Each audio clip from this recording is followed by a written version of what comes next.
Hey guys, welcome to another Cake Maestro tutorial on how to make a high heel shoe to complement that perfect fashionista cake. So first off, we will start with all the implements that you'll need in order to create this perfect shoe. Here you can pause the screen and just kind of jot down all that you'll need. Right. So first off, always make sure you knead your flour paste, your gum paste really well. We're going to end up using the silicone mold to create the heel. Now, the thing about creating heels is that you'll have to do this over a period of 2 to 3 days just to make sure it's completely dry and doesn't kind of fall apart or break apart on you. So I've greased the inside of the heel silicone mold. And you're now going to put the gum paste in that. The excess you're going to cut away. And then I tend to like seamless finishes. So just add a little bit of vegetable oil to your gloves or your hand and just continuously kind of rub the area and it will create literally a seamless finish. That now you'll put into the freezer. Just to firm up, it makes it a lot easier to take out the mold.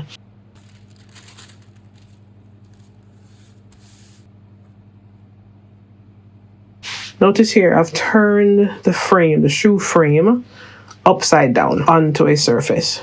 The reason for this is that once I take the heel out of the mold, I need the heel to dry in the direction of which it will stand. So I'll initially turn it upside down first just to make sure it doesn't move and it's flush right to the base of the surface I'm resting it on, and allow that to sit for a day and dry. It is very important that when you put that heel to dry, it is completely straight and flush with the surface because you don't want it to dry and be wonky or weird. So a day now has passed.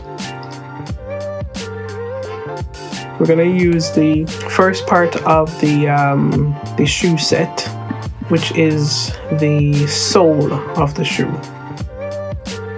So here we've got the acrylic template. We're cutting out the sole of the shoe right around until you completely cut off all that you don't need. Remove the excess. Remove the template and just literally smoothen any ridges that have been created from the penknife. Ideally, you don't want to roll it longer than about 1.5 centimeters. So here, a day has now passed, the heel is now dry, and I tend to wrap a little bit of paper around the heel and fasten with a little bit of tape, just to prevent it from moving around while I work.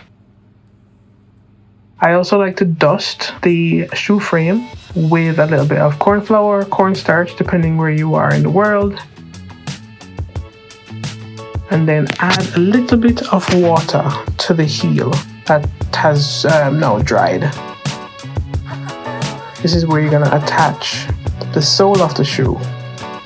Please ensure that the front part of the shoe lines up with the beginning of where the actual shoe frame starts. You don't want any bits hanging over the front.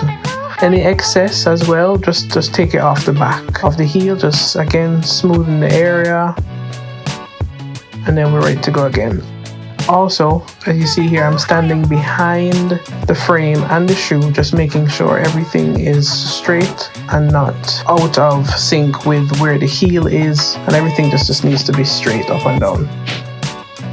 So now I tend to like creating a platform. One, it helps with the stability because when you have a nice large piece of gum paste, it dries hard and kind of again creates that stability. And the other aspect is I just think it looks nicer when you have a platform added to the shoe. And I'm just literally using the same sole template just to hand mold the platform bit of the shoe. Cut the excess away and then just add that to the front of the shoe. So a little bit of water and add that to the front of the shoe.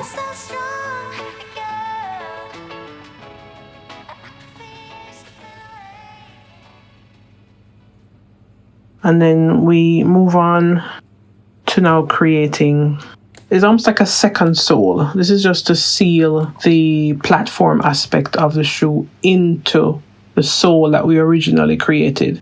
So I tend to do, like, in essence, 2 soles. So a sole to create the bottom aspect of the shoe, then the platform, and then a second sole, which again is from the same shoe template we used before. And then that goes on top of the platform and then carries on to adhere to the first sole that we created. And again, it's the same thing. Line everything up. Make sure it's nice and neat and clean. And then cut any excess off the back. Because as we move through the process, all these bits at the back that you think look a bit jagged or unfinished, we're gonna clean that all up. And again, notice every time I look at the shoe from the front, from the back, just making sure again everything lines up perfectly. We are going to go on to making the inner lining of the shoe. So this is more now to do with aesthetics than so much structure. So the inner lining that we're creating now is literally the sole of the shoe, but by about 2 centimeters in from that to create the inner lining. I created this just using parchment paper.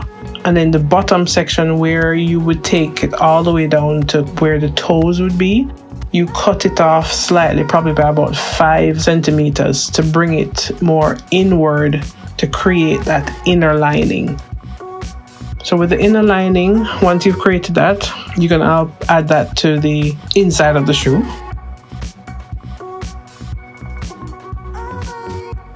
And then we're gonna use a stitch tool just to create texture.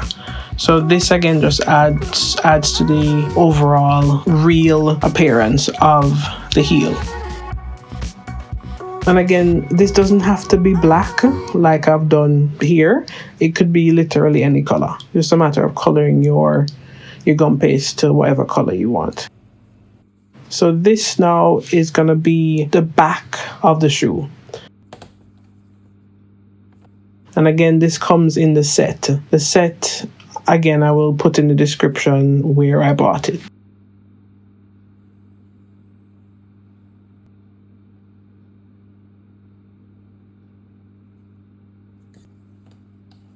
Alright, back to the back of the shoe. So you're literally just applying water to where the back of the shoe will go.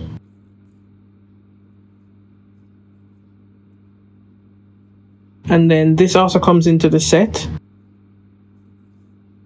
But what I've done here is I put a little bit of styrofoam inside a D-shaped piece of acrylic that came with the set. So I put a little bit of styrofoam and then I've applied a pin down into the styrofoam and down into the heel.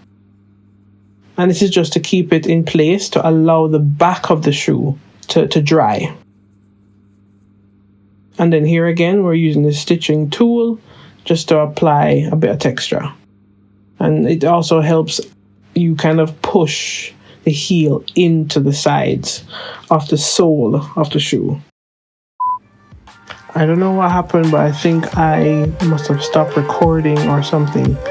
But basically, the front or the top of the shoe, it's the same thing. The template comes in the pack. You roll out your gum paste, you use the template to cut out the top of the shoe and just place it where on the front of the shoe you want the top of the shoe to go. The only difference here now is it will need a bit of support. So I tend to wrap just a bit of paper. This is kitchen paper with cling film, and then just strategically place it under the top of the shoe to allow that arch to be maintained during the drying process. At this point, everything that is going to be added is going to be decorative. You have so many different silicone molds that you can use to add character to your shoe. So I had some chain molds and decided to use those to add the decorative aspects to the shoe. Because really and truly, it's the little details that bring the shoe to life. And again, it's the same thing. Oil your molds, add your gum paste, cut the excess away, remove the chain, and add that to wherever on the shoe you want to put it. So here I've just added it on the front and the back as well. And you can even look at adding flowers, or you could do bows. You could do so many different things. So now here I have just very gently removed the shoe after 2 days or so, just to make sure everything is dry. So now it can literally stand on its own. All that stability that we created with the platform, with the outer sole, the inner sole, the inner lining, helped to create a very strong structure. So here I am just adding a bit of gold just to create a little bit more opulence with the shoe.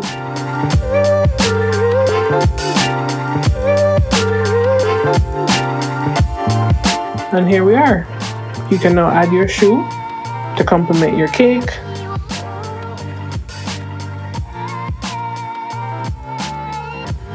And thanks for watching.